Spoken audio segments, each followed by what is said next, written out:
할렐루야. 오늘은 10월 27일 화요일입니다. 말씀의 실제 제목은 능력으로 역사하는 메시지를 맡았습니다.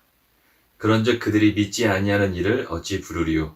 듣지도 못한 일을 어찌 믿으리요? 전파하는 자가 없이 어찌 들으리요? 로마서 10장 14절 말씀입니다.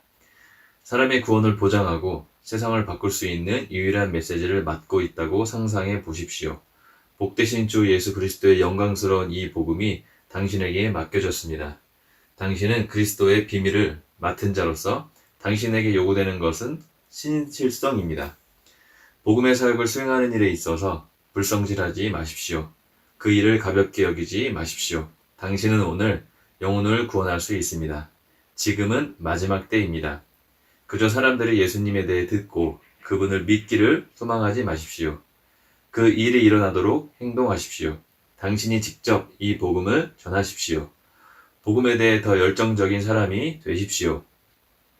그리스도의 복음은 죄인을 의로운 자로 만듭니다. 복음은 가난한 자들을 어두움, 빈곤, 고통에서 부요, 영광, 탁월한 삶으로 쏘아 올려줍니다. 복음은 믿는 모든 자에게 구원을 주시는 하나님의 능력입니다. 그러나 전하는 자가 없는 복음을 들을 수도 믿을 수도 없습니다. 병든 자들은 그들에게 새로운 생명, 신성한 생명, 질병보다 우월한 생명을 주는 구원자와 치유자가 있다는 것을 알아야 합니다. 얼마나 영광스러운 소식입니까? 그러나 당신이 바로 하나님이 그 복음을 모든 곳에 전하도록 맡기신 사람입니다. 그리스도 없이 사는 것은 하나님 없이 저주 가운데 사는 것과 같습니다. 이것이 당신이 영 안에서 열정적이며 복음을 전해야 하는 이유입니다. 당신은 어둠 속에 있는 자들에게 복음의 빛을 가져다 주도록 보냄받았습니다. 그러므로 주저하지 마십시오. 상대에게 불편을 끼칠까 걱정하지 마십시오. 당신이 능력으로 역사하는 메시지의 청직이라는 사실을 인식하고 담대하십시오. 아멘. 사실 저는 사람들이 자신의 구원에 대해서 어떻게 생각하고 또 믿고 있는지, 믿는다면 무엇을 확신하고 있는지 궁금합니다. 오랜 시간 교회를 다니고 또 있지만 교회의 일원으로서 생활하지만 자신의 구원에 대해 진지하게 믿음을 가진 적이 없는 사람도 적지 않다고 생각합니다. 또한 믿음이 있다면 그 믿음을 성경 말씀에서 어떤 말씀에 근거하고 있는지도 알고 싶습니다. 믿음이 있다고 말하지만 말씀에 근거한 믿음이 아니라면 무엇을 믿고 있는지 사실 자신 스스로 점검해 보아야 할 것입니다. 더 나아가서 내가 믿는 예수님에 대해 그분이 나의 주되심과 부활하심을 진실로 믿는다면 구원받은 사실과 예수님을 알아가는 것에 대한 큰 기쁨을 누리게 될 것이고 누구에게든지 이 기쁨을 말하지 않고는 못 견디게 될 것입니다. 이어서 너무 감사한 것은 하나님께서 우리에게 이 부활의 복음을 모든 믿는 자에게 맡기셨고 또 우리를 통해서 영혼이 구원될 것을 하나님께서 믿고 기대하신다는 사실입니다.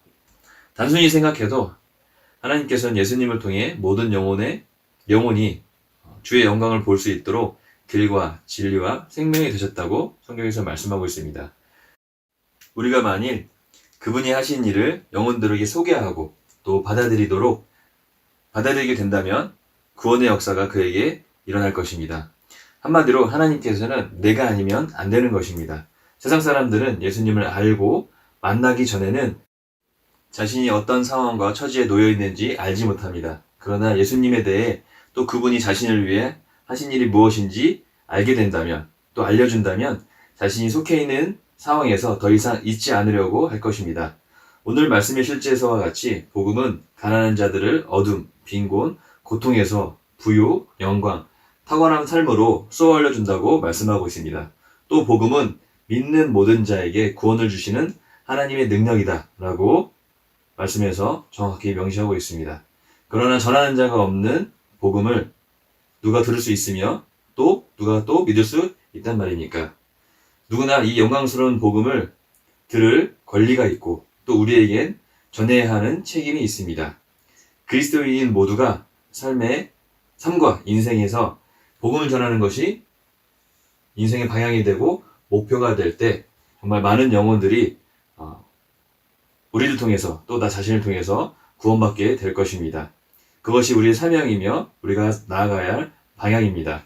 이것을 우리 가슴 깊이 깨닫고 주의 일을 이루며 사는 데 있어 열정적인 삶이 되기를 예수님의 이름으로 소망합니다.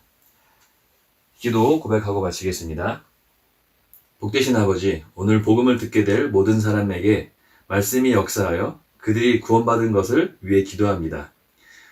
복음이 전파되어 많은 사람들이 어둠에서 당신의 영광스러운 빛으로 옮겨져 오늘 전 세계에 드러나는 당신의 의와 영광스러운 능력으로 인해 기뻐합니다. 예수 이름으로 기도합니다. 아멘.